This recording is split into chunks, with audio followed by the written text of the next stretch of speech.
It's time! It's time! It's time for the FTW podcast! The wrestling world, I spit up all over my monitor, in all its laughable glory. I am Harrison, and with me as always is Joe! Say hello, Joe! Woo, woo, woo. You know it. Rob, say hello, Rob. Hey. Lee from WrestlingNewsSource.com, say hello, Lee. I'm English, not American. And Garvin is manning the boards. Tonight is episode 121, coming to you live on July 3rd, 2011. But if you're listening on iTunes... 2012, sir. Sorry, 2012. And if you're... iTunes and whatever, the year doesn't matter. The year doesn't matter. The only thing that matters is that if you're listening on iTunes, it's actually July 4th. So how does this Freedom Party taste, Lee? Booyah! And yes, you're going to be getting this all night. Lemon Party, Freedom Party, it's all the same. I'm not clicking up. I don't care. Lee thinks if we're new to the internet. On tonight's show, we talk AJ, we talk Destination X, and we even talk Doink. Doink. I'd like to doink AJ. There's the go. There it goes. Now that we've brought down to the lowest common denominator for the show, let's get it going. If you're new to the show, which I really hope this isn't the one we pop your cherry with, check out FTWpodcast.com for more about us and how to get involved in tonight's show. Those upcoming shows, you can get a hold of us on Twitter, Facebook, voicemail, text message, email. Tonight's live chat's at ftwlive.com. Thank you so much, guys, for showing up when a former great WCW pay-per-view is now relegated to a Tuesday night on Smackdown. You can also email us questions at podcast.com. And if you're on Twitter, use hashtag FTWLive. But for those of you guys not listening live, sit back and relax. We're bringing the awesome. First item on the docket, episode 120 last week, Rude versus CM Punk debate continued as our videos got picked up by TV Tracks. First of all, you can follow the entire conversation there if you want to by going to youtube.com/TV Tracks. There's a few video of ours on there, and each one is about 100 to 200 comments, and it's just a crazy amount to sift through. But basically, concerning Rude and Punk, this one comment sums it up the best. This is from For British Eyes Only 11, which is an awesome screen name. I'm just happy that two people that the IWC revere as being great wrestlers are champions. That's good enough. Anybody find fault with that one? No. I'm just trying to think of... Punk and... I can't... Oh, Sheamus. No, well... Great wrestler. I wouldn't... Sheamus in that role just yet. He's good. I wouldn't say he's great just yet. Yeah, Sheamus needs more time because you can tell by the crowd reaction. He's getting a bit of crowd reaction, but he's not getting like the full CM Punk Cena treatment. Yeah, well, it's kind of like... Specifically Rude and Punk, though. I mean, those are two guys that we have forever. I mean, the IWC has forever been going on about how great they are, and now they're holding the gold. And they're holding top gold. It's not like Punk's, IC champion or anything like that. Yeah, it's good to see, especially Rude, actually, more the champion in TNA, because he does, no matter what everyone says, he does belong champion. And he should carry it on probably longer than what people expect. He could even, I don't think it'll happen, he could beat Jim Storm. Regardless, that's going to be a stellar match. This is from R. Klein Fall. If Stone Cold would be willing to have one last match at WrestleMania, Undertaker beating Stone Cold at WrestleMania could be an amazing way to cap off the streak before Taker retires. Not sure if this could or even would happen, but I'd love to get everyone's thoughts on this. Here's the thing. The reason why I want to bring this up, and yes, I know, we talk about Taker streak all the time, and it's always that time of the year in about 5 months when we do, but on TV Tracks, there were over 200 comments on our video about this conversation, and it's going to go on forever. But real quick, everybody, I mean, do you like the idea of Stone Cold coming back and beating Taker's streak? No. No one should beat Taker's streak. So you're saying done? Huh? Okay. What about you, Lee, Rob? What? No. I think Stone Cold should stay retired, and if the WWE wants to give Taker one more match before he retires, then find somebody else. I don't think Undertaker versus Stone Cold would be very good. It's been done to death. Okay, Lee, what do you think? It has been done a lot, and the other thing is, whoever did break the Undertaker's streak, damn well that they would probably be turned into the most hated wrestler ever, because it's just not going to go down a popular decision. It doesn't matter if you put it John Cena, God help us all. It doesn't help us if it's Triple H. If anyone beats Undertaker, they will be just for life. That will be their thing. Well, here's the thing about this is we talked about this, I think it was like the first time we ever did a WrestleMania show when we first started the podcast, and the one point that we all brought up was that whoever is going to beat the streak, that is what they will be known for forever. Yeah. But I mean, it doesn't matter who you are. If you beat the streak, that's it. And then I can't, like, the thing that I think about when I think about who's going to beat the streak is that Monday Night Raw the next day. They're going to have to come out on a mic, and they're going to have to sell that. And as of right now, there's like 3 guys. I mean, the list is so short on who could do that. Do you know what the funny thing was? The funny thing was, do you remember about a couple of years ago, Ted DiBiase was lined up for Undertaker at WrestleMania. Right? Yeah. And wasn't it the rumor that he was going to be the one? Yep. Yeah. Yeah, but I mean, Taker's wanted several guys to beat him, and they've been turned down. Like he wanted Angle to beat him. Yeah, HBK too. But yeah, I think Angle was the big one. Yeah, because that just would have launched Angle into the next echelon. Oh yeah. He would have a completely different career now. He'd probably still be in WWE. Anyway, chat's saying no. I mean, we're going to be talking about this all the time. Moving on. Lil Sprix, little whatever. Anyway, basically brings it up. Is it him or do the fans really get behind Dolph Ziggler? Definitely the fans are getting behind him, and it's good to see because the guy's been trying to get over for a while now, and he's got quality work under his belt. Cool Hand Flash wanted to bring up that he loves that they included a lot of really great comments on both WWE and TNA, but specifically I wanted to bring up, loves that they included a female gut check, but it makes him think of the Joey Ryan thing. Quote, they look too much like he belonged without earning it. Taz even referenced it in the clip about them discussing Hendrix. So when she's sold like a kid play wrestling, looks like an anime convention reject and needs a lot of improving, that's proving you belong, half sucking at what you're supposed to be working with. And Ryan doesn't prove that just because he looked pro from the first second. I mean, to him, it makes no sense. Ryan, what do you think about that? I mean, do you think there's some kind of like cognitive dissonance going on here? No, what I think is that the person's not really paying attention to the gut check segments.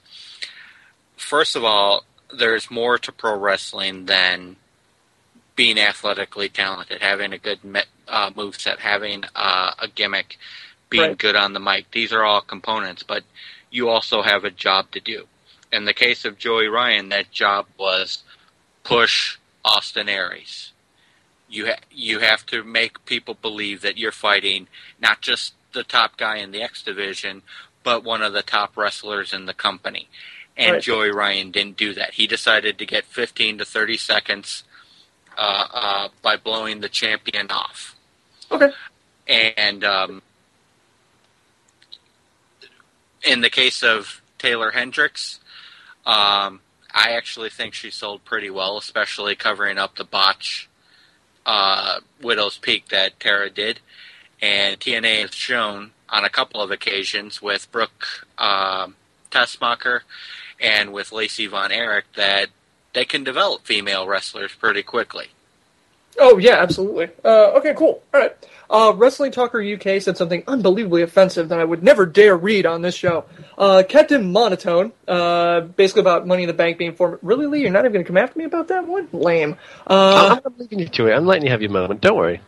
Oh, great. So you're just setting me up. That's all you're doing. Fine. Anyway, hey, you said everything the English guy says he agrees with, which I'm willing to bet that's you, isn't it? Or is that your mom on YouTube that decided to pop up there and... Oh, sorry. Captain Monotone, regarding Money in the Bank being only former champions, a stupid idea.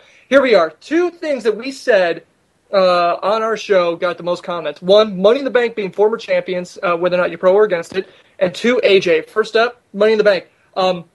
Captain Monotone agrees with Nate 100%. This match is a stupid idea, plus it'll be a garbage match. It'll be the main event just because Cena's in it. It amazes me that some fans still don't understand that WWE just doesn't care if Cena isn't involved. Meanwhile, if you look at everything on TV tracks, Basically, it's all over the place. Death Raven on 6 said there's so much whining in the IWC. Let it play out before judging it as an awful idea. I mean, we got 1 week to go now, so see what's happening. Last year's Money in the Bank, that one dude 675 said last year's Money in the Bank was awesome because the High Flyers took over and did whatever they wanted. But who's going to do what Kofi, Bourne, Shelton Benjamin did among Jericho, Cena, Kane, and Big Show? In that thing, Alex is a Fox, said this is bound to be the slowest and blandest ladder match, let it go alone, Money in the Bank match ever. Nick Money says you don't see a problem. Everybody, basically, Money in the Bank matches are, people complain about them because they're the same, but this separates the big talent where the other one is a spot fest for the young talent. So now we're getting both sides of what we want. Here's the thing. Jackal911 said, idiots! Younger guys should wait longer to get in the main event picture. We don't need another quick push and retraction experiment like Swagger. Makes a joke of the belt. Slow builds work better, and it has worked better in the past. This way also builds the title into reputable and higher status, blah, blah, blah. If they want to give a young guy over, give him the IC or US belts. Here's the thing. We're not arguing that rookies should be in the main event. We're saying that it should be the guys who are ready to go to the next level. And it's not just Swagger. Everybody has this thing where they do. This is how the WWE works: pushes a guy in a massive way. Look at Tensai, and then just lets them fall. And the reason why they do that is they want to know: do you have staying power? Can you get the crowd back on your side? Guys who can do this, like CM Punk, Daniel Bryan, they get massive pushes back. I mean, this happened to Jericho. If you read his book, that's all his career was in the beginning. Was this? Guys who don't get it done. Swagger is one of them. Tensai is probably going to be another one. That's just how the way WWE works. But here is, and Bill is funny, also said, I think telling everyone it can only have former champions was a bad decision. Other than that, I can't think of another way to keep these feuds going without ruining the entire pay-per-view concept. Everyone thinks that because Cena is in the match, he's going to win, but only see it as a way to draw fans to watch the show, so thumbs up to WWE for the idea. But really, here's the thing. The best comment on here that we got was from the SWF universe. Limiting this year's Money in the Bank to ex-champions is not a bad idea. They pushed plenty of people like Daniel Bryan, CM Punk, and Sheamus already, and they have the belt. The concept this year is to reverse it. Basically, the breakout guys are the champions, and now the ex-champions are the challengers. These guys that we're saying are going to be in the Money in the Bank match, Cena, Kane, Jericho, Big Show, these mainstays, they're the underdogs, guys. They don't have the gold going into Money in the Bank, and they're probably not going to have it coming out of Money in the Bank either, because all these guys who do have the gold are fighting other guys that are coming up that we want to have the belt. So, how about that? I mean, I thought that's a great point. That it is. It's a great idea, and I like the idea that perhaps Cena will win and not be able to cash it in. Not be the guy who he'll be the first guy to cash it in and not win. I like that. I like that premise. I think that would be really cool. That's one thing I would love to see him earn. Okay, Lee, what do you think about that? Basically, SW Universe on YouTube saying that if you look at the Money in the Bank, we've got to stop complaining because the breakout guys are the winners now. They're the ones holding the gold, and the guys that we're tired of seeing, they're the underdogs now, and they're the ones going after Money in the Bank. What do you think about that? I'd agree to a point. The problem is, though, this is going to main event a pay-per-view, and this is what they're trying to sell over. But the idea of John Cena, Jericho, Big Show, and Kane in one match for a ladder match, you've got two men who are 300 plus, Big Show 400 pound plus. The match itself won't sell pay-per-views, but in a long run, you know damn well Cena's going to win it. And if Cena with Money in the Bank, it's not as exciting because you know when he cashes it in, he's going to win. Yeah, but here's the flip side. People are like, guys like Big Show and Kane shouldn't be in the match. Kane won Money in the Bank. So it's not unlikely that he can put up a good showing in it. It doesn't have to be smaller guys. And that's, I think, what they're trying to do, what they did when Kane won it, and what they can be doing here, is that anybody could be in it and anybody could win it. It just sucks that they stacked it with a lot of higher-end talent. But who was in Kane's match with him? Christian? This was back when they only had the one briefcase, right? No, they had two. No, I This thought was the first time they had two, I think. Yeah, Okay. I think it was the first time they had two. Okay, so Kane had Big Show. Okay, fair enough. yeah, They had Matt Hardy. There you go. Christian, Notorious. Kofi Kingston, high flyer. Cody Rhodes, take a bump. Drew McIntyre when he was getting pushed, and Dolph Ziggler who can sell for any money at all. yeah, I can understand what you're saying with that, but I mean that's the thing. I'm with you on that one. This SWF universe, awesome comment. It totally turned my argument against this on its head. But then Lee, like you said, I mean, looking at it, it's like, yeah, but the guys who are in there, I mean, Jericho's ancient. He really, I mean, you know, Cena, yeah, he'll probably do a good match, but I mean, you got Big Show. It's going to be one of these things where, I don't know, I guess we're so used to a certain style of Money in the Bank match, and this isn't going to be that. The other argument with that, though, is the whole Money in the Bank is all about breaking out stars. All four of them guys are more than well known, and more than, you know, we can all see their gimmick. Right, but here's where we change. Here's where the match turns the corner, and it's not just about bringing up new guys. It's going back to pushing storylines they want to push. But it's the wrong one to push. Lee, it had to happen eventually. I mean, you couldn't make the bank be like we said, the place to put breakout stars, because then you're going to be in this position where all the guys who are breakout stars have the gold. So now what do you do? I mean, do we put... You go back. You start again. You go for the guys who are coming through and push them, then work your way in. Or you know what? It would be great to see, let's say, somebody like Cena even beat a champion for a title with the Money in the Bank, and immediately after have somebody have, like, I don't know, fucking Tyson Kidd, who wins the other one, cash it in on Cena and win the title away from him. Yeah. You could do something crazy like that. You know what I mean? You could do, but it's just you know damn well they won't. They won't. Here's the thing: if you make Money in the Bank all about pushing younger talent, when you push them, you then basically have to give them the title. I mean, you can't push them and have them not win. I look at this, and I'm going to go on a limb here. I'm going to say Money in the Bank 2012. Whoever wins this one is going to be the first person to lose when they cash in that briefcase. I completely agree with you. I'm going to say, and if it's Cena, even better, because it's definitely going to be him. Anyway, chat also brought up, nothing counterbalances, quote, spoiler win, Cena, LOL, to regain enthusiasm, which is a really good point. I mean, you're going to lose the IWC for that one. Anyway, Nicholas asked, last week, will AJ be the breakout star of 2012? And proceeded to set the internet on fire.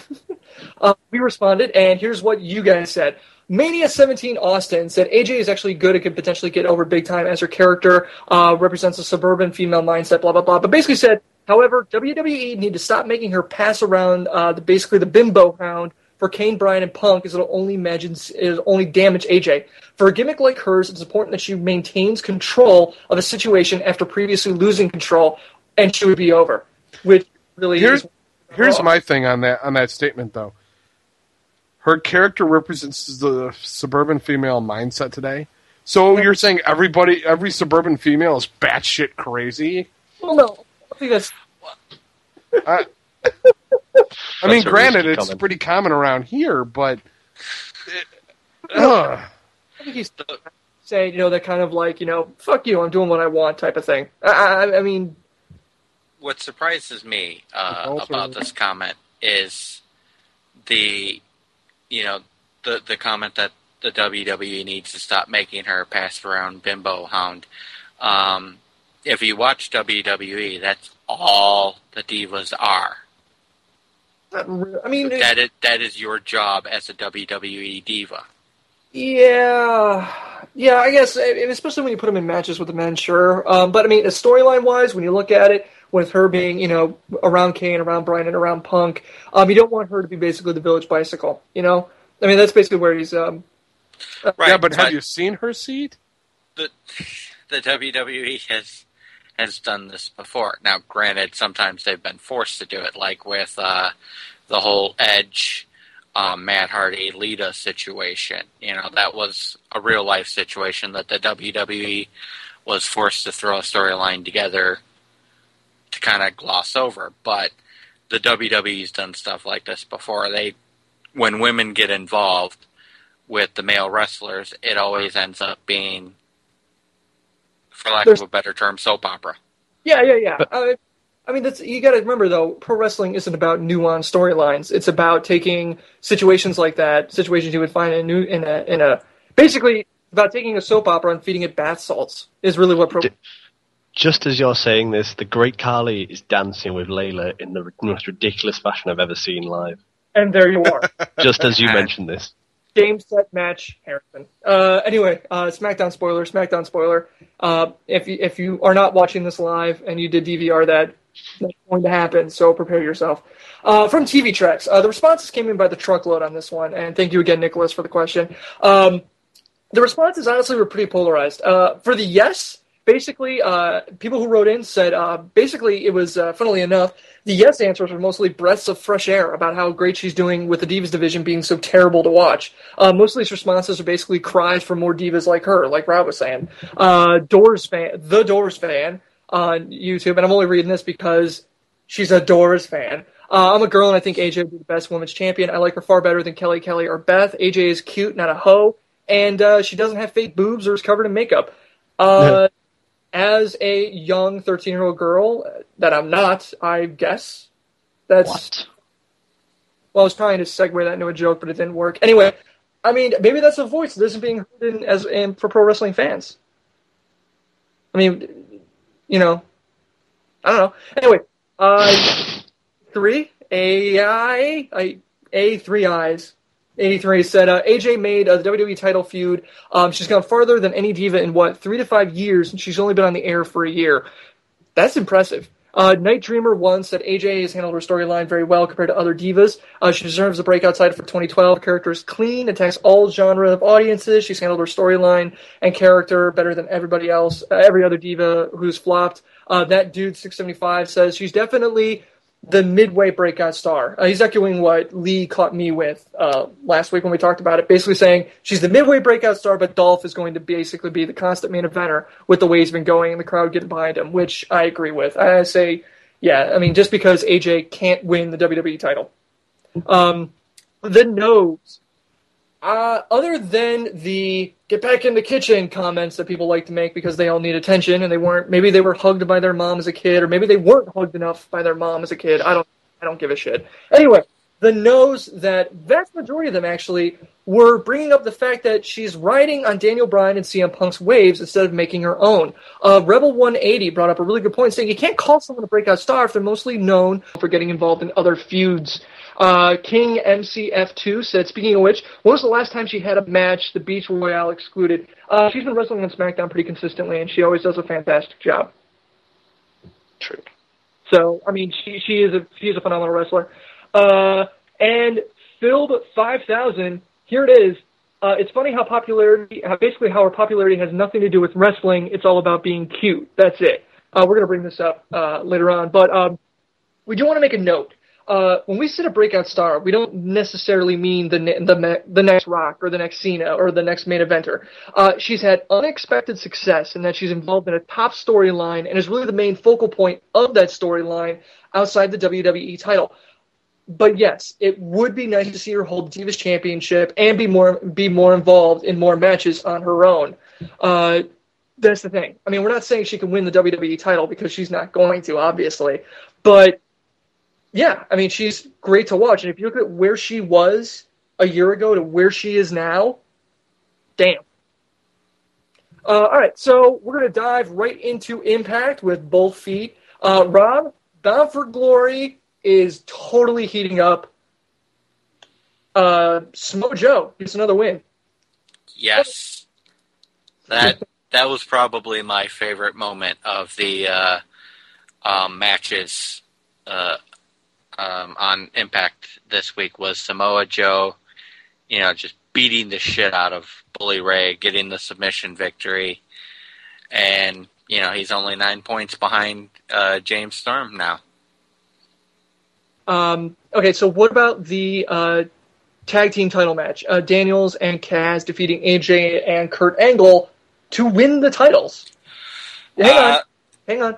Sorry. Week, like a little over a week before Destination X. I don't know if it's just me being a lifelong wrestling fan, but I saw this coming. I saw the swerve in this coming. It was still a good swerve. TNA did a good job with it. They did a good job at leading the audience one way and then hitting somewhere else. People were honestly surprised by it, despite the shitty commentating from Taz and Mike Tenay. Okay. I mean, Mike Tenay cannot sell anything. He could not sell water to a man in a desert. But that aside... Now, Don West, on the other hand, he'd give him a crazy deal. Exactly.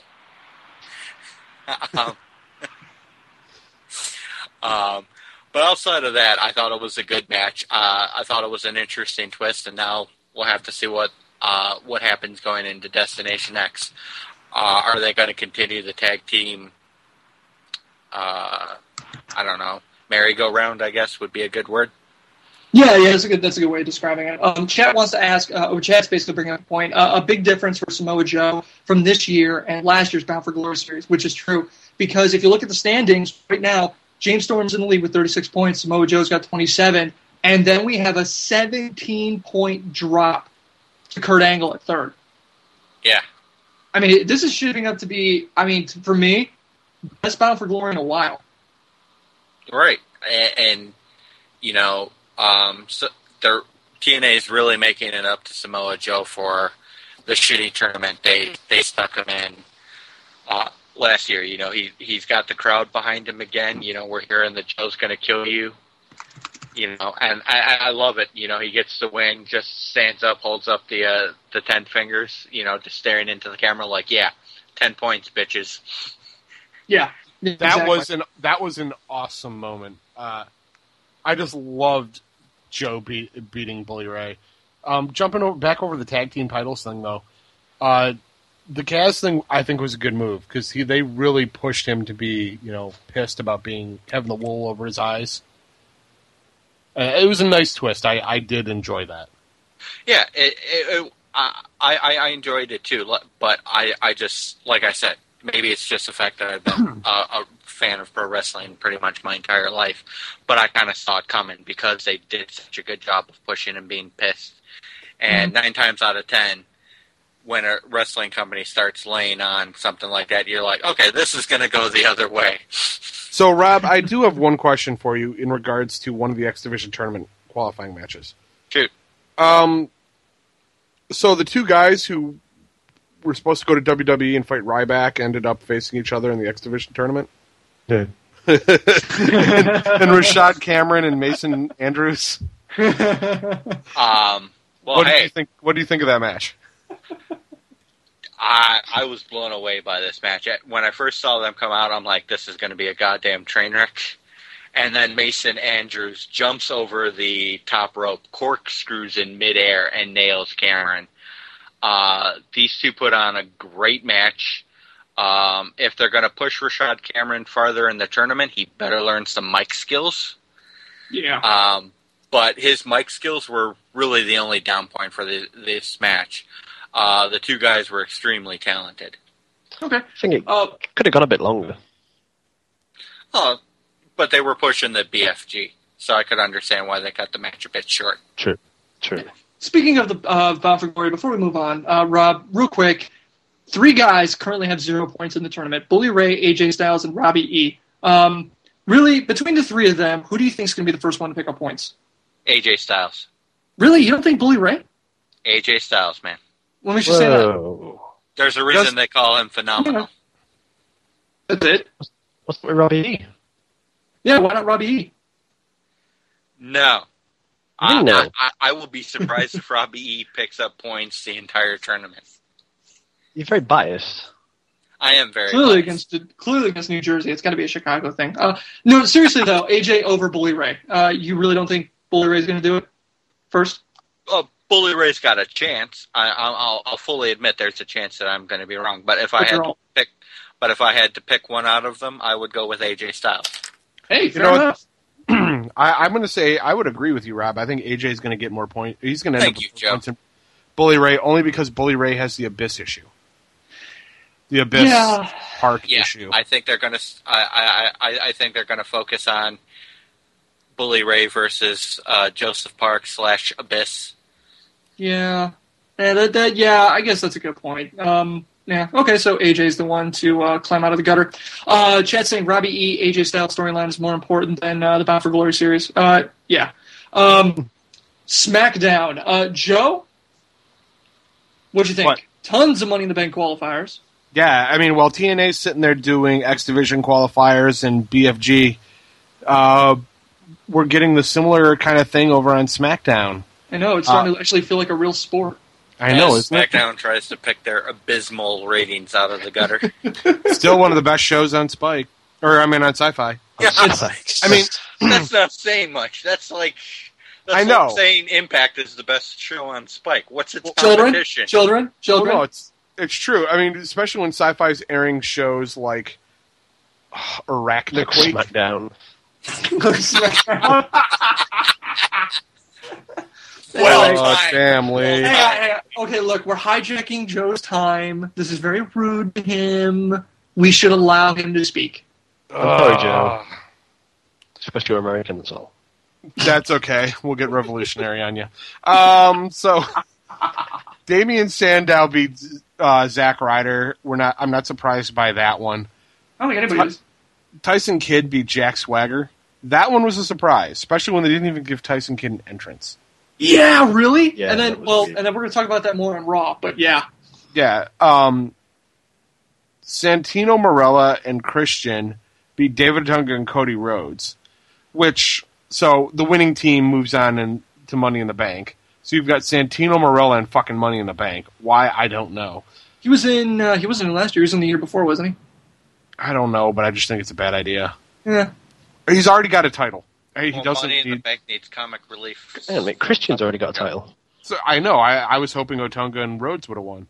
Yeah, only to put Rhodes in. But Rhodes Rhodes is currently bitching about he didn't get pinned, so he should be allowed to have another shot. He's just having a match right now. Oh, really? Spoilers, Lee! Damn it! What? What's wrong with that? There's just having a match. I didn't say who against. I didn't say if anyone won. All right, he's on the SmackDown roster. What do you expect?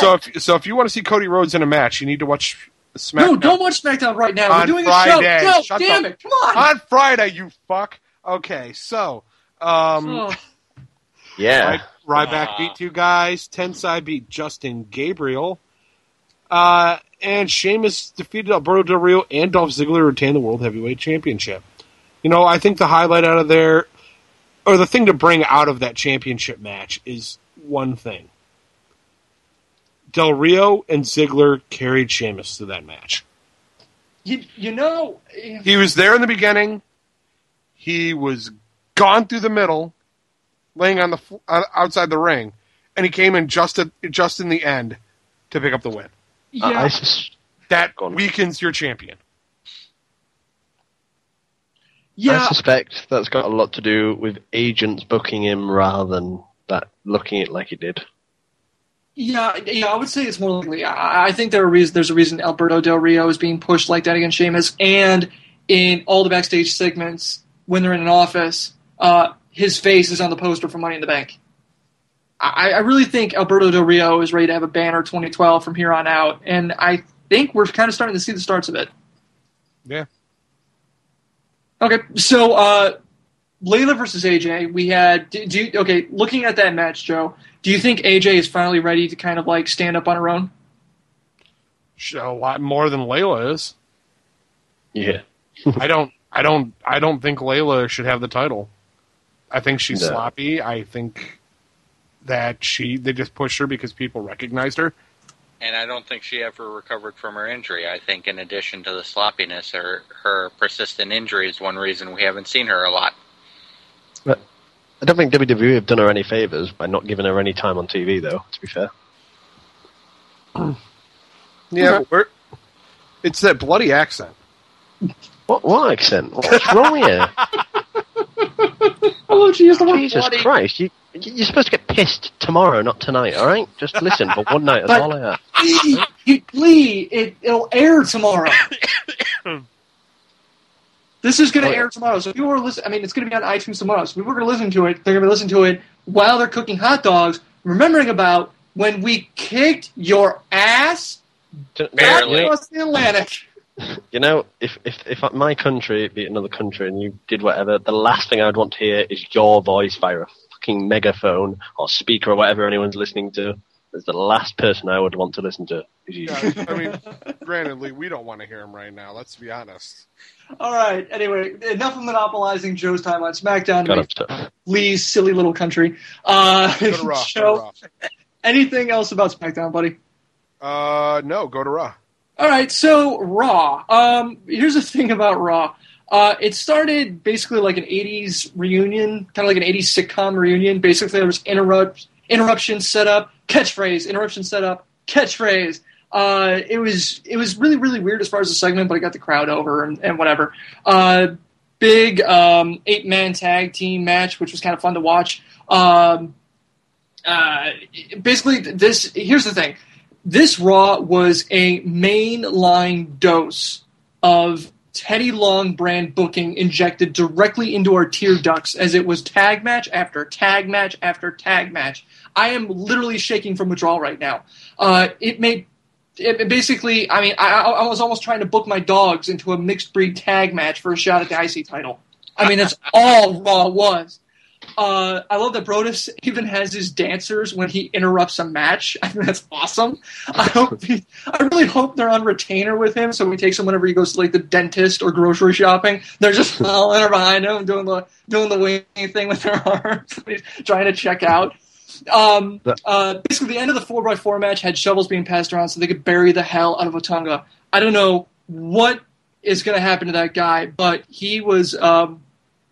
He's buried. He is done. I mean, that was just Christian pulled him out and said, "No, I want a chance to have a finisher." Then Brodus is like, "Well, I get to do my splash thingy," and then Brodus and had all the kids up there to do some kind of dance thing, and it was almost like a children's TV show. We were one step away from having Brodus Clay talk about the importance of brushing your teeth. Sin Cara was back, kinda. Well, he's kind of back. Anyway, he was there. Brock Lesnar is going. I love the segment with the Brock Lesnar is going to give his response to Triple H in about 3 weeks. And really, we knew this was going to be a slow burn, but man, I cannot believe how slow they're burning this thing. Sheamus versus Ziggler, even though it was just basically the mixed tag match, more of that. That little segment of theirs that they had was awesome. Just two side notes, though. I think it's strange that WWE seems to be giving us DVDs of the matches we talk about we want, as opposed to actually giving us those matches. It's basically like sitting down at a restaurant and being shown pictures of food. And the other thing is Charlie Sheen is going to be the social media ambassador, which would be fantastic if this was March of last year, as opposed to now when he's working on that show for TNT or whatever, but whoever absolutely gives a shit. And now we come to the part of the show where we talk about Doink. Heath Slater had his little role where he came out and absolutely got the crowd to hate him, which was awesome. But I don't think anybody wanted to see Doink out there. In fact, I'm sure not even Doink wanted to see Doink out there. But we now live in a world where Doink was better in the ring than Psycho Sid. And we are all grown up now, aren't we?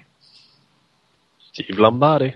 Yeah, and then I was kind of upset DDP came out. I was really hoping he would actually do a match with Heath Slater because he's been doing that yoga thing, and it would be a great demonstration that yoga is really important to core workout. He looked great coming down the ring. I mean, it would have been great. What else we got here? Garvin brought up with the Show Kane match. That Show may have tweaked his shoulder. I actually had this on DVR, so I rewatched it. It does look like at the end when he had that chair shot, where he did that clothesline spear thing to Kane, that he did dink up his shoulder a little bit. If you notice, he actually didn't put any pressure on that left arm when he did the choke slam. Wait, so you're saying we went from Doink to Show dinking? I was going to slide that one in there without anyone noticing, but yeah. Anyway, But if you notice, he did not put any pressure on that left arm when he did the choke slam, and it was all Kane jumping up and doing the thing. So hopefully it's just a minor thing. And also, Garvin noticed that Kane, when he landed, kind of, I don't know, landed funny on his leg. So hopefully those are just like little, like, oh, ow, nothing big. But basically the big three for me for Raw is, one, Tyson Kidd gets the second upset of his career.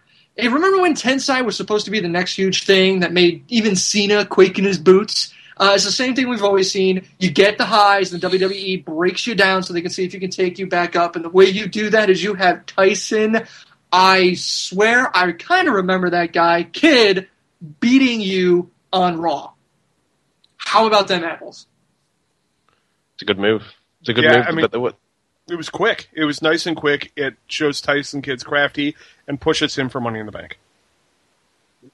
The only one thing I would say is that they pushed the Tensai segment more than they did Tyson Kidd winning, but that's the small complaint. Yeah, I just couldn't believe it. Tyson Kidd got it. I mean, if you look at it, it's like, wow, are we going to see Tyson Kidd now starting to get pushed? I mean, is he going to be... I mean, I doubt he's going to win Money in the Bank, but, I mean, he's probably going to be the biggest thing to come out of Money in the Bank besides the briefcase. The other thing is, I want to bring up AJ. This is the Daniel Bryan CM Punk Cena Jericho match. This is exactly what I love about WWE right now. I don't know what happened to Jericho. It looked like he had Cena was going to do. It looked like a fireman's carry or something, or a slam, and Jericho kind of pulled out of it. I think Jericho hurt himself or something, put Cena into a headlock, and basically said, "We got to end this. We got to get backstage because I'm not feeling it," or something. But that's the only thing I could think of for why Cena and Jericho went backstage. But anyway, no, that was entirely to leave Punk and Bryan alone. Alone in the ring. Okay, because the other thing I was thinking, but it just seems so strange that it would go that way. But regardless, Daniel Bryan and CM Punk put on one of the most exciting matches in recent memory. They completely overshadowed Cena and Jericho, who are two of WWE's biggest stars ever, and made you completely forget that this even started as a tag match, and they were even in it. And how do you talk about Raw, Daniel Bryan and Chris Jericho, without the Chris Jericho promo telling Daniel Bryan he needs to get a new catchphrase, and then went through all his old catchphrases? How did you miss that? Yeah, how did you not bring that up? Because number two. I figure number two was the fact that you were talking about this match, and number three was probably going to end up being AJ and Sheamus beating Vicky Guerrero and Dolph Ziggler. Oh, it was going to be that awesome promo that Jericho basically, showed Daniel Bryan how it's done. Anyway, so what? Yeah. Anyway, keep going. This match, this match was absolutely stupendous. And even after Bryan and Punk put this crowd on their feet and brought WrestleMania to Monday night, AJ's music hit, and the crowd went to another level. Think about that. A WWE Divas music hit, and the crowd went nuts. The only other diva to do that was Karma. Exactly. In recent memory. Yeah. It was amazing to see. I had to go back. I watched it 3 times just to make sure I wasn't hearing things. But the crowd seriously went nuts. It was awesome. She drags out a table, sets it up. Daniel Bryan tries to stop her from jumping. She kisses CM Punk, shoves CM Punk into Daniel Bryan, into the table. It was an awesome way to end Raw. And Jericho and... Look, I've hated on Jericho for a while now. I think he needs to go. But anytime he's on the mic with Daniel Bryan and CM Punk, those 3 guys... just give them a sitcom and call it a night. I mean, they're just fantastic. Raw had its highs and lows. It was very mercurial. It wasn't very, good or bad. But, yeah, I mean, its highs were high, and its lows were like, what the hell are you doing? One thing that did surprise me, though, AJ and Sheamus beating Vicky Guerrero and Dolph Ziggler, people were more behind AJ than they were Sheamus. Your world heavyweight champion got less of a pop than the little short girl.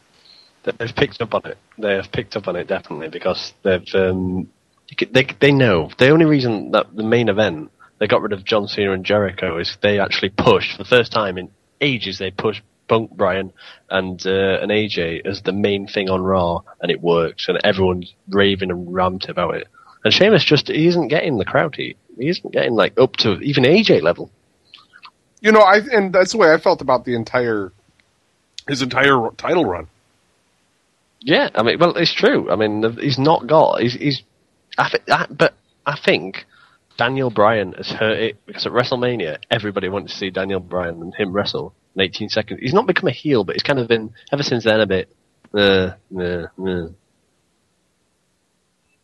yeah, absolutely. I mean, Sheamus has been kind of like a one note, thing going on right now. And at least AJ, you're intrigued because you want to know what she's going to do next. And with Sheamus, you know what he's going to do next. He's going to come out, he's going to do the bro kick, and he's going to do that thing where Joe hates, where he holds them over the back of the rope and then hits their chest.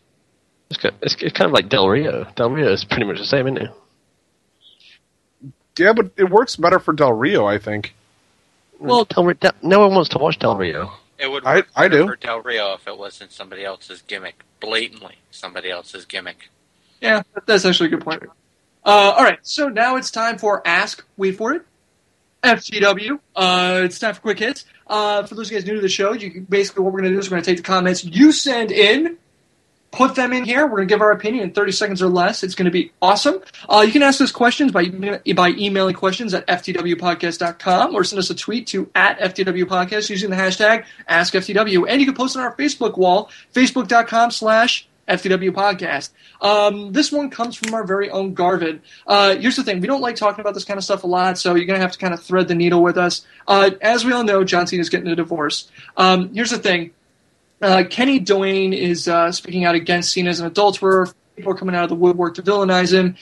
Could this be the reason that we're seeing WWE push the Cena is such a great guy and gives all of his time to children in need charities that we've been basically watching week after week after week on Raw and SmackDown?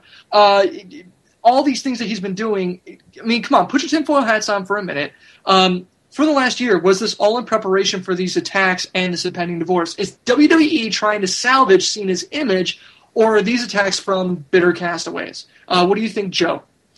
I think that's bullshit because I think Cena's going to be like, hey, I want to get divorced. In a year, though, so you guys can try and salvage my image. No one's going to wait a year to get divorced. If you're going to get divorced, you're going to get fucking divorced. So, I mean, it's probably people being bitter. But I think with the impending divorce, I think they're ramping it up because, well, it does make them look a little better. Rob? First of all, divorce is a very long process. You file for a divorce, and then it takes forever to go through. So it was probably started a year or so ago, and Cena went to the WWE right away and said, hey, I've got a problem. I think the WWE is trying to do a little bit of protecting their investment, making sure Cena still has a marketable image and fighting back against some of the mud slinging that goes on through normal divorce proceedings. Okay. Lee, what do you think? Yeah, we're all aware of Vince and Cena's pretty close relationship. They've shown it a couple of times on TV, and they're absolutely protecting him. There's no doubt about it. As far as I'm concerned, these packages, yeah, they'd be shown, but they wouldn't be shown in the middle of Raw. You wouldn't get this segment if he wasn't going through the divorce. They are making him. Don't get me wrong. I love what Cena does. I think it's brilliant. I don't think anyone else can match it. But in the middle of Raw every week, really, no, they're pushing him up. In the middle of Raw every week, really? Really? You've got a point there, Lee. Thanks, Miz. Anyway, that's basically it. It's Thanks, Miz. Cena.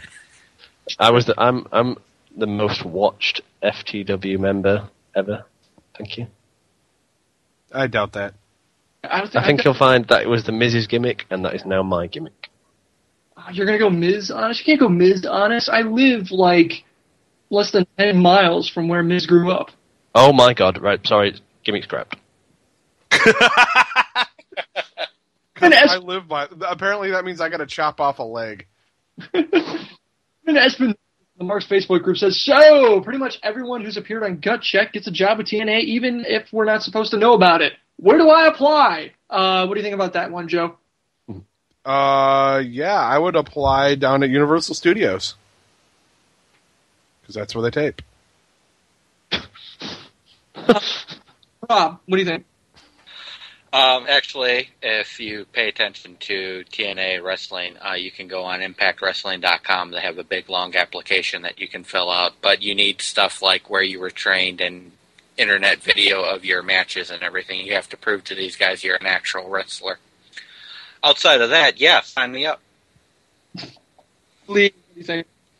Well, I'm going to go down the casual route because these guys have been very serious. But yes, I agree with you. They are hiring. It does look like that they are hiring anybody who turns up on the damn show, because we all know Mr. Joey Ryan, not Joey Ryan, Alex Silver did not belong there, and he got there. Yeah. Well, I think, yeah, I mean, Lee, you nailed it. I mean, anybody who gets on there apparently is going to be getting a job. I think it's just TNA found themselves in a sticky situation in that by pulling back the curtain and showing the drama that goes behind backstage, you kind of lose some of that control because you don't have that buffer of kayfabe anymore. Like, now that, I mean, as much as we shit all over, anyway, you don't have that buffer anymore where you can fire a person because the character doesn't work out or anything. You're like, well, now we're showing you the backstage. If these things don't work out, we're kind of stuck. Yeah, but it all goes back to very, very quickly. It all goes back to who's had the most TV time out of all three contestants. The guy who wasn't signed. Yeah, exactly. At Uso Oso on Twitter said, should WWE induct Bruno, Sammartino, and Randy Savage anyway, even though they don't want to be inducted? Joe, what do you think? No, I think that would be a very classless thing to do. Bruno, he said a lot of stuff on how he wants the WWE to change. I want to know how extreme they need to get toward a G rating before he decides he wants to be signed. Okay. Lee, what do you think? Yeah, pretty much what Joe just said. It's everything. You wouldn't induct him if they didn't want to be inducted. That is... He took the words out of my mouth. Classless. You just wouldn't do it. Rob, what do you think? I've got to agree with Lee and Joe. I mean, it's the height of bad form to induct somebody if they don't want to be inducted, and I can't say anything that Lee or Joe haven't said already. Yeah, I don't know. Part of me thinks that WWE, I mean, when it comes to these guys, if they're not going to want to be inducted, they would have no problem, even though if they've gone on record or whatever saying they don't want to be inducted, inducting them posthumously. If something happened to Bruno or Randy, if something happened to or Bruno and with Randy, even though they've said we don't want to be inducted, I have no doubt the WWE would put them in anyway. Garvin, what do you think? Yeah, my only argument to do that is because the WWE Hall of Fame is supposed to be a wrestling Hall of Fame. It's supposed to basically acknowledge and celebrate the legacy that built the industry, and those two guys helped build the industry. If you look past all of the politics, I mean, they did make an impact in the industry, and that should be celebrated regardless of what the relationship is with Vince. Yes, but at the same point in time, if those two people say we don't want to be in the Hall of Fame, you don't force them in. You don't force them in the Hall of Fame. You say, all right, man. Well, it's not like saying like, hey, man, I want you to come check out my bathroom, and then you shove them in your bathroom. That's rude. Well, I think... Okay, I guess that's an accurate analogy. I think this is slightly more significant than that. But, yeah, I mean, yeah, Joe, you're basically right. I mean, if someone says they don't want to do it, you can't do it. I mean, but I really wouldn't put it past WWE to do it based on the point that Garvin brought up, and that, these two guys, whether they like it or not, were integral to professional wrestling as it is. So I have no doubt that WWE put them in anyway. Angelina Love, Shannon Moore have both asked and been granted their release from TNA. Matt Morgan has been posting cryptic tweets that suggest that he's, quote, going home. And recently it was noted that he was in Connecticut and, according to the rumor mill, is most likely re-signing with WWE. For TNA, who is the biggest loss? Matt Morgan, Angelina Love, or Shannon Moore? Any one of you say Shannon Moore, you're getting booted from the show. Joe. I didn't even know Shannon Moore was still wrestling anyway. I was going to say that. Yeah, Matt Morgan, I think, is their biggest loss because they haven't had Angelina on TV in a long time. Matt's been the most recent guy, and I think he's the guy that I think TNA could do the most with out of the three. Okay. Rob? I agree with Joe. If it turns out that Matt Morgan leaves TNA, that would be the biggest loss. Shannon Moore, you could sum up saying, I didn't know he was still with TNA. Angelina Love has been off of TV for a while, and the other knockouts are coming along nicely. Matt Morgan hurts TNA more than anybody else at the moment. Okay. Lee, what do you think? Well, personally, I think Shannon Moore kind of had a good influence, especially on Robbie E. I mean, Robbie E defeated him earlier on this year, and, or last year they did was it the inking thing, in 2010, 2011, and then no, I'm just joking, okay? Okay. Who can forget the meteoric rise that Robbie E has had since that win over Shannon Moore? No, in all seriousness, I think Angelina Love, I think she really, really, really was a strong knockout for. Sorry, someone's just come on the screen. Angelina, really strong knockout for TNA. Yeah, that was the thing. I was originally, when we were discussing this, Garvin and I was totally Matt Morgan. I thought Angelina Love would have been silly, but Garvin brought up a really good point that if you look at it from the point of view of who they were in the company at their high, it's totally Angelina Love. When Karma left TNA, the beautiful people were the face of the knockouts for an extended period of time, and Angelina Love was their leader. So when you look at it that way, I gotta say Angelina Love, as far as who she was at the time, definitely is the bigger. But since then, Angelina has missed extended period of time while she was trying to get her work visa sorted out. She's frequently missed TV time since then because TNA has been pushing the other knockouts and building stories and feuds with the other. TNA obviously isn't concerned with Angelina Love to the point that they don't consider her irreplaceable.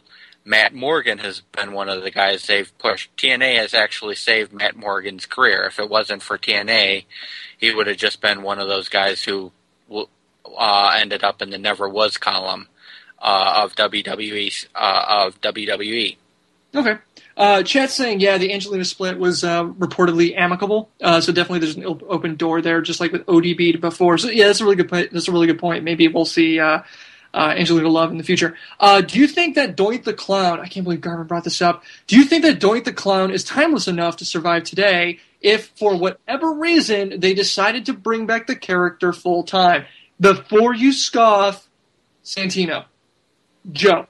I think with Santino being there, it keeps Doink from ever making an actual lengthy appearance. We have the idiotic role filled. We had it before with Eugene. We have it now with Santino. We don't need Doink. Doink's gone. It's merely a joke for Heath Slater to get a win. Okay. Rob, what do you think? God, Eugene. If that's not the lowest point of William Regal's career, I don't know what is. I think Joe hit the nail right on the head. I mean, the pirate match with Paul Burchill. Okay, that's a good point. No, I'm still on Eugene, saying Eugene's the worst. That idea in all its forms and varieties is the dumbest idea a human mind could come up with. And sorry, Rob, for leaping on your time. That's okay. Where was I? Lowest point in Regal's career. Yes, lowest point in Regal's career. Like Joe said, we've already got the court jester role with Santino. The only way Doink the Clown could possibly make a comeback is if we, actually let Santino be a serious wrestler, which you can't do because his gimmick's gone on too long. Yeah. Lee, what do you think? Well, we've got 3 hours to kill. Damn it, that was going to be mine. Nice. No, it's just, I don't think it'd necessarily fit, in all seriousness. I think WWE can come up with something a little more creative than that. Even they can, and that's saying a lot. But, nah, he's had his time.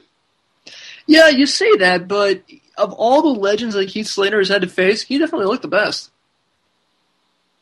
Yeah, but You're it's comparing just, him to Psycho Sid and Vader. He looked the best. I'm just listen to the crowd reaction. Yeah, it was terrible. They marked out like crazy for DDP. That was awesome. I really hope they don't bring Doink back. Anyway, Cool Hand Flash on YouTube posted, and it basically brought up a really good point about AJ. Here's the thing. Would she still be in discussion as breakout star of 2012 if she was only wrestling? If she was just a diva, not involved with the Daniel Bryan storyline, would she still be in discussion amongst us as breakout star of 2012? Joe.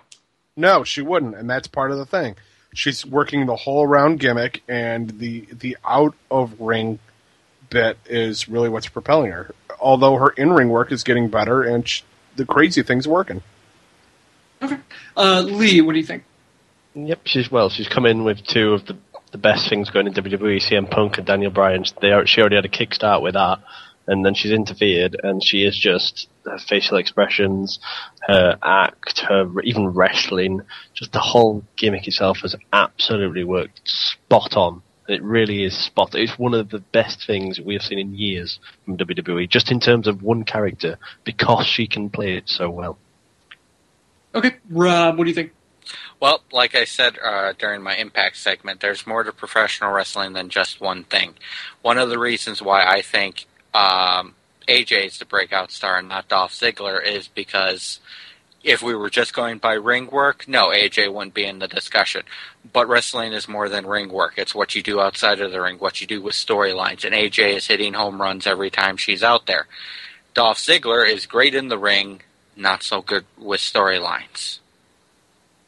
No, absolutely, Rob and Lee. I mean, that's the thing. I mean, we're the idea that someone would have to be only a wrestler to be a breakout star is kind of silly, because even if you do that, there's really not much that you could say as a breakout star entirely on their ring work. Everybody kind of has to do at least something as far as segment to sell the gimmick, and she is selling that, and everybody is buying it. Hands down. I mean, she's just doing a phenomenal job with what she's been given, and it's just wall to wall. She's proving just nothing but a license to print money. Diva Jill from the live chat brought up, what do you think of Joseph Parks giving a better anti-bullying campaign in 5 minutes than the whole WWE Be a Star bullshit? Joe. TNA actually cares about doing that kind of storyline, where the Be a Star thing for the WWE is just like, oh yeah, we're doing this so Glad isn't pissed. Lee. Yeah, pretty much what you just said. WWE's Be a Star. Yeah, man, they just don't time it right. They really don't. They have Alberto Del Rio knocking the living hell out of Sheamus one week, and then they show him, saying, oh, we need to be a star. Everybody needs to do this. Everybody needs to do that. But no, it's just like, you've just done something completely different. Their timing is stuff. We have you. Wow. Lee, you doing another country's accent is just astonishing. And I can't believe we have that recorded now. That is so awesome. Rob, what do you think? Yeah, I'm with Joe and Lee. I mean, TNA cares about this more, and they're doing a great job. And, you've got two characters really pushing the gimmick, whereas with the WWE, this was nothing more than a publicity stunt, something that they can say, see, we give a shit. Yeah, absolutely. That's the thing. It is. I mean, it's so easy to take the cynical aspect of it and say that it's whatever. But really, this is what happens when you have a forced initiative like Be a Star, and then one that a company does want to do, which is clearly what TNA wants to do. And TNA has proved. I'm going to say it again. When it comes to storyline, TNA has proven that they're much better at telling a story than WWE is. Depends what type of story it is. Well, yeah, okay, outside the ring in segments and stuff like that, I think TNA's camera style, the way they do it, it's much more compelling television than WWE's. But then again, it's just stylistically different, and I prefer TNA's. Anyway, Destination X is this weekend. We have a preview show this Thursday at 10 p.m. You should definitely join us. It's going to be awesome. It's going to be another one of those things where we do a Impact reaction, and then we talk about Destination X. And last time was pretty awesome because Impact ran long, and basically we were just talking about it for a while. First item on the docket, X Division semifinals. We got Zema Ion, Kid Cash, Doug Williams, Sanjay Dutt, and Rashad Cameron. What do you guys think about this match? Who's walking away with the win? I'm gonna take a leap and say it's Zema Ion. Okay, Joe's thinking Zema Ion. I'm gonna go with Doug Williams. Doug Williams, Rob.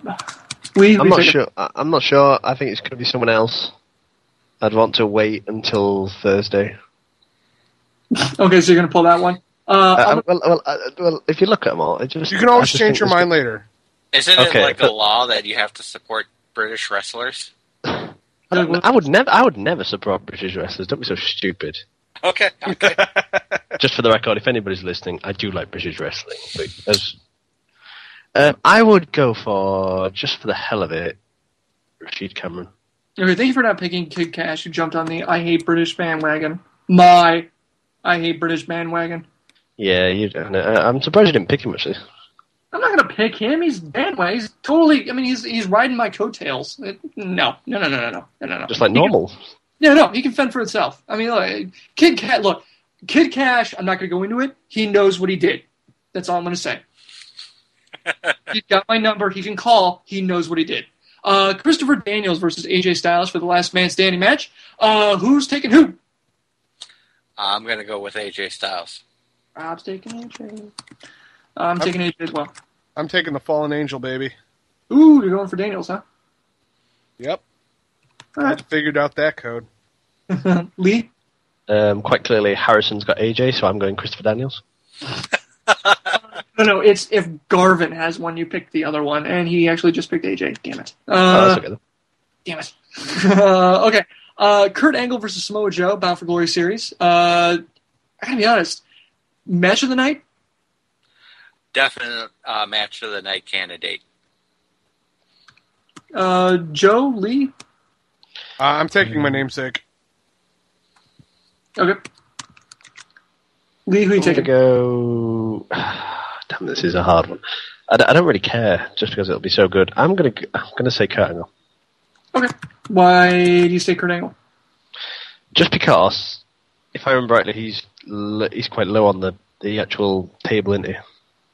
Where is he? Kurt Angle, he is third. Oh crap! No, he's third. Damn it. Oh. Samoa Joe's second. Let's have a look. I'm gonna stick with Kurt Angle. Just because, based on the table, no other reason. Because I genuinely do not know who's going to win. So you're just going to say Kurt Angle? I'm going to say Kurt Angle. Okay. Bobby Roode versus Austin Aries. Wait a minute. I'm sorry. I have to pick yet, and I'm going to go with Samoa Joe. Sorry, Rob. That was my bad. Go figure. The TNA expert should actually have his pick. Sorry about that. Bobby Roode versus Austin Aries for the World Heavyweight Championship. We got Bound for Glory going on. When they take the title off of Roode? I know this is the match that we've all been asking for. I think so, and I think Austin Aries is going to do it. Like I was saying earlier, there's just enough time with the Bound for Glory series tournament going on.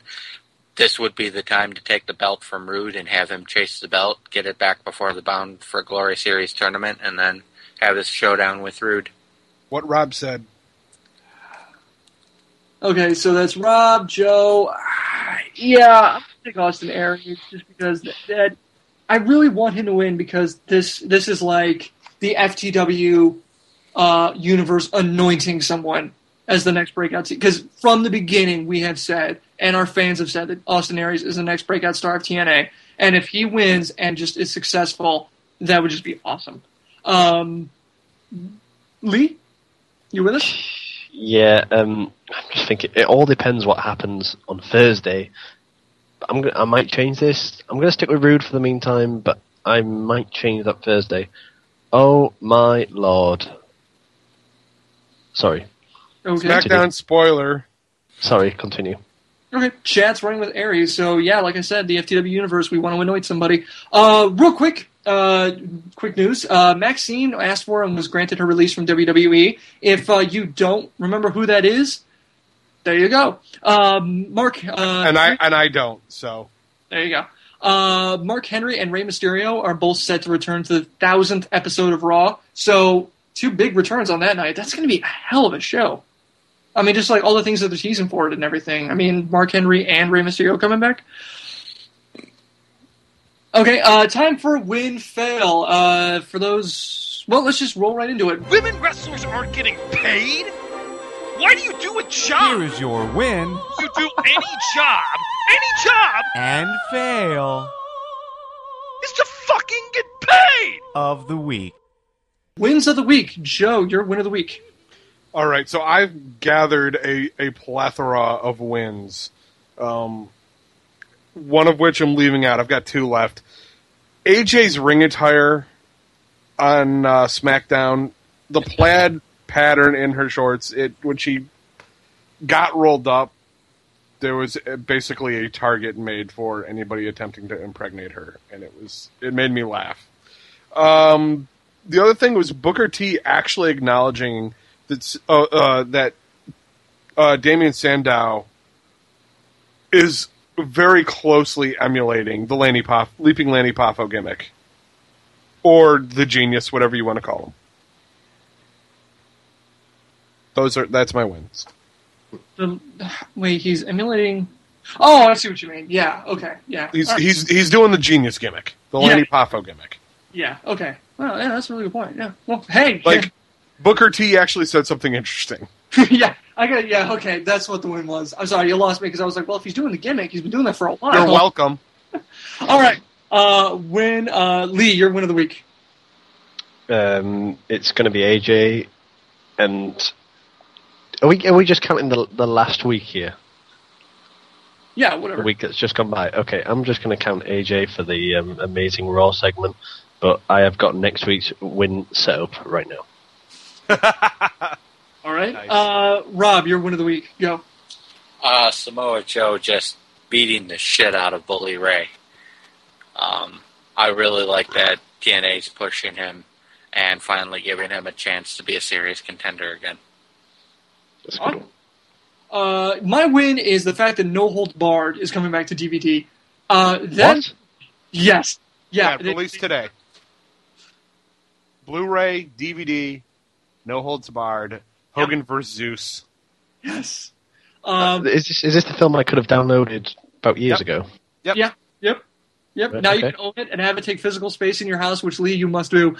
This movie was the inspiration for me to do those movie reviews that I'm talking about, that I do. And I'm going to be honest, there is no way in hell you can mock this thing. It's beyond that. It's bulletproof. You can't mock this movie. You can only stare in utter disbelief that this thing was made and will now live on forever. Seeing Hogan growl the word duty is so life-affirming and bizarre. It's like meeting God and learning that he's into hardcore hentai. It's just awesome. You need to get your friends together, sit them down in a room, and watch this. No drinking, no drugs, don't even eat junk food. You need to have a good, healthy meal beforehand because your brain will need to be in top form for the onslaught of pure, unadulterated, straight, mainline, concentrated crazy that will rape your eyeballs when you watch this movie.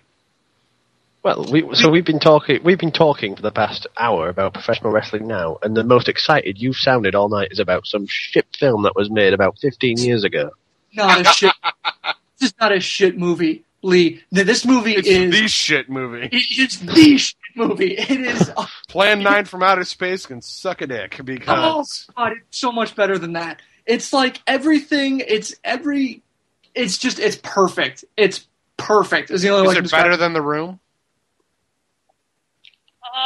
Yes, but only because The Room doesn't reference an outside industry in such a bizarre and just asinine way. If The Room was put together like as a reference to like Arrested Development or something, sure. But anyway, You might as well put the chaperone on.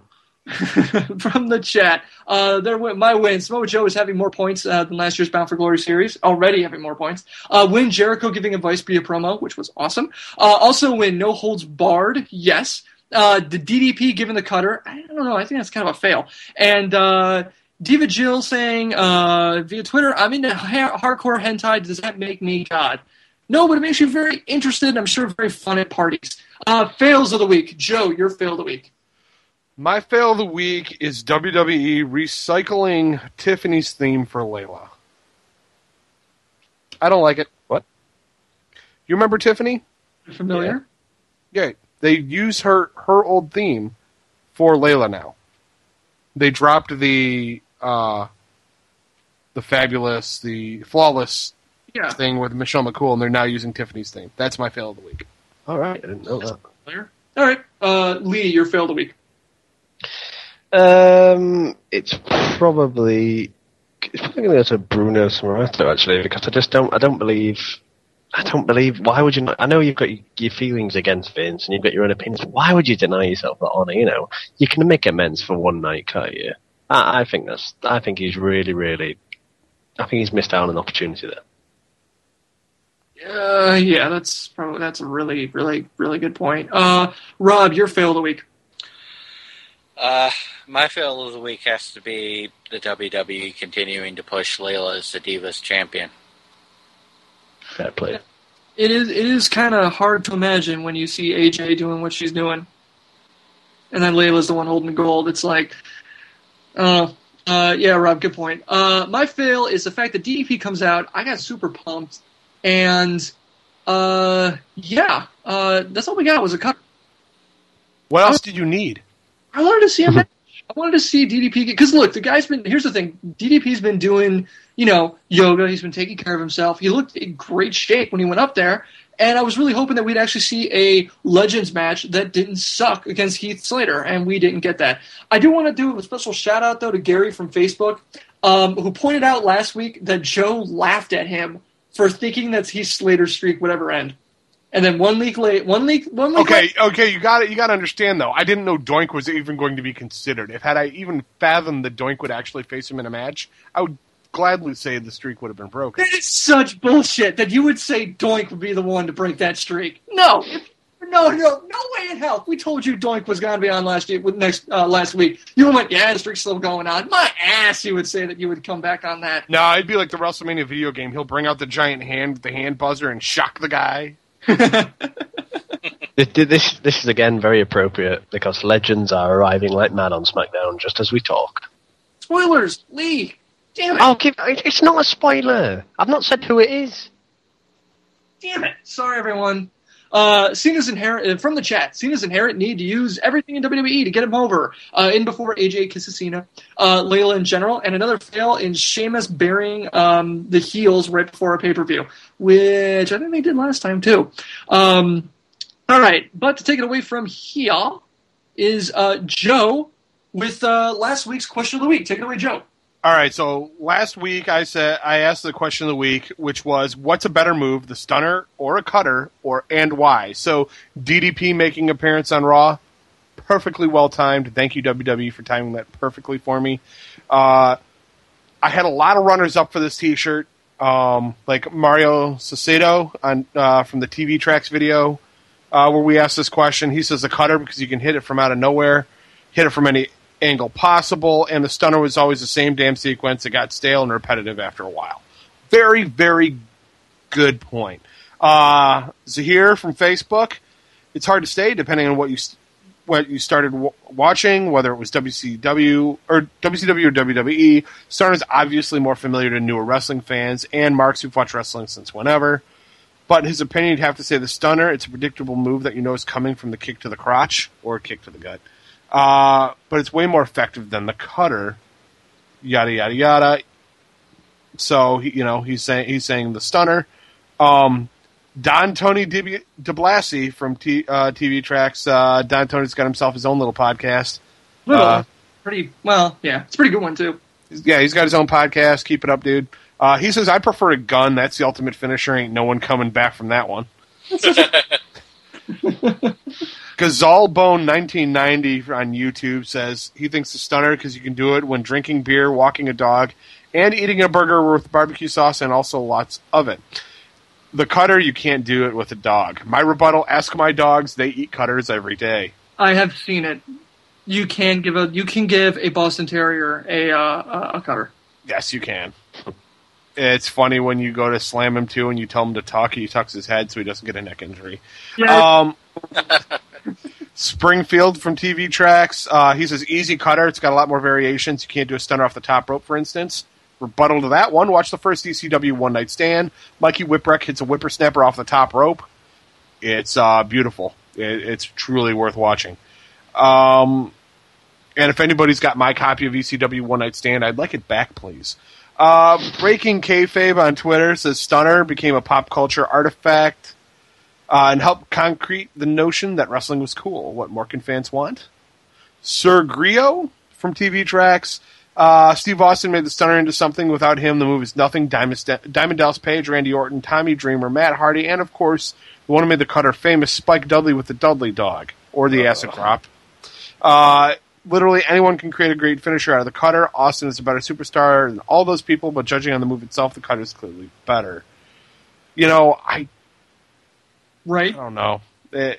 I get what he's saying, but really, wait. Point. But Spike Dudley was the one who made the cutter famous. That's the one I had a problem with. What? That's what I got a problem with. I disagree. fair. I'm going to say I got to say it's Diamond Dallas Page. If you're not, DDP all the way. Yeah. I mean, you could say Randy. if you're not counting John Laurinaitis. Yeah. Hey, he's the originator of the move. You can't go wrong there.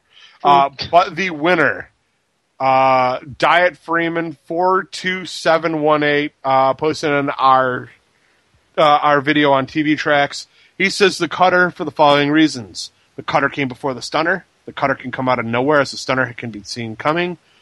3, a cutter can have many variations where the stunner always looked the same through all the years.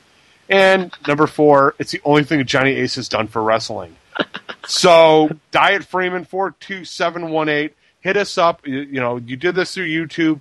Contact us via YouTube, the FTW Podcast. Give us your name, address, and the size of shirt you want. I will have it sent out to you as soon as possible. That last point was brilliant. Sorry. Yeah, it was. That's what won it. That really is.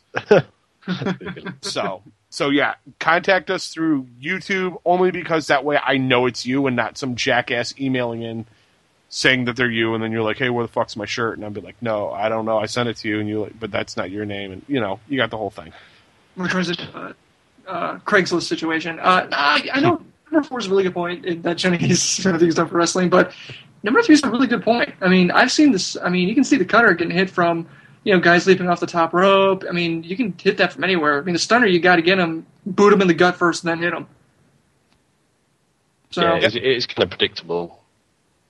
Still a great move, but Johnny Ace is the only thing he's done for wrestling. There you go. I really wish that was his legacy. All right, so question of the week for you guys. Now that Doink's cherry has been now that the Doink cherry has been popped, who would you want to see as the next legend that Heath Slater goes up against on Raw? Because SmackDown's going on right now, and obviously you'd win. So there you are. We're going to post it on our Facebook page. Who would you want to see Heath Slater go up against next on Raw? Heath Slater? Did you just say Heath Slater? Heath Slater. Is it right? Slater. He's Australian. He's a one-man rock band. Do an Australian accent. Jeez. Australian. That's it. Nothing wrong with that. We get like the shrimp on a Barbie thing? Lame. We're not. No. We're not a Foster's advert. I see you've played Knife and Spoony before. That's not a knife. This is a knife. It's a knife. That's a spoon. I see you've played Knife and Spoony before. Thank you, Simpsons. All right. And that's it. That is the show. As you can tell, we're just a bunch of group of friends who do this in our spare time. We don't charge for this like some do, but we do really, really, really hard at making sure we put out some quality entertainment. We're not asking you for send us money, although that would be awesome. If you want, you can swing by our website and buy a t-shirt. It's ftwpodcast.com. Merch link at the top. Bunch of different shirts available in a bunch of different sizes. A lot of triple XL orders, which makes me think that I should do some kind of FTW fitness show, maybe another spin-off of this podcast. I don't know. Anyway, all right. That was a lame joke. Anyway, if you got an idea for a shirt, let us know. We might be able to make it happen. Otherwise, if you don't have the cash and you'd really like to show your support, definitely rate us on iTunes. Drop us a line on, as I mentioned, like us on Facebook, mention us on Twitter. The higher up we get, more famous we get, the more we'll get more listeners. You can tell your friends, spread the word about us. We're really easy to find. You can find out more about us at ftwpodcast.com. You can like us on facebook.com/ftwpodcast. Always great discussions going on there. Twitter.com/ftwpodcast. Lots of fun stuff on there. YouTube.com/theftwpodcast if you want to watch our videos and join in on the 200 comment thread that we had going at one point. Let your voices be heard by leaving us a voicemail at 313-444-FTW4. That's 313-444-3894. And you can also email your questions to questions@ftwpodcast.com. Thank you, everyone in the live chat. We really, really appreciate it. Even though the Great American Bash is going on right now, you decided to stick around with us. And we record every FTW podcast episode on Tuesdays at 8 p.m. Eastern Standard Time at ftwlive.com. Anything else from you guys, or are we ready to get out of here? Harrison's a cock. All right, let's see. I'd like to just say for all the Americans, not the people who are actually on the show, but all the listeners, I really hope you have a great, happy 4th 4th of July. I really do, from the bottom of my British heart. To the guys listening, to the guys on the podcast, and this is aimed at Harrison, fuck yourself. That's me. Good night. About that, all right? You know what? If you can't stand the heat, just, get out of Boston. You did, didn't you? Oh! Gosh, go funny. Going down faster than tea in Boston Harbor. All right, we'll see you guys next week. Yep. Be down for the TNA.